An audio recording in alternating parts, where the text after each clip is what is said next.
Diane Devereaux, the Canning Diva, and here's your quick canning tip. There are many benefits to using canning gel, and that stems from the variety of things that you can use the canning gel in.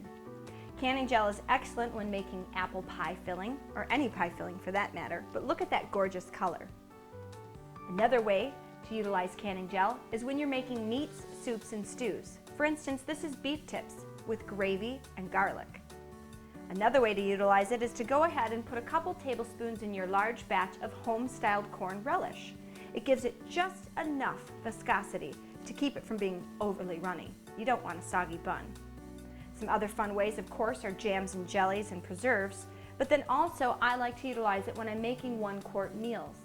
I like to put just enough canning gel in there to give it just the right amount of thickness so that my soup isn't too runny. Another benefit to utilizing the canning gel is it's derived from non-GMO seeds and it's gluten-free. So make sure you pick up a container of my canning gel and you can use it with all of your home canned goods, baking, and cooking. For more home canning and preserving tips, tricks, and techniques, be sure to visit me online at www.canningdiva.com.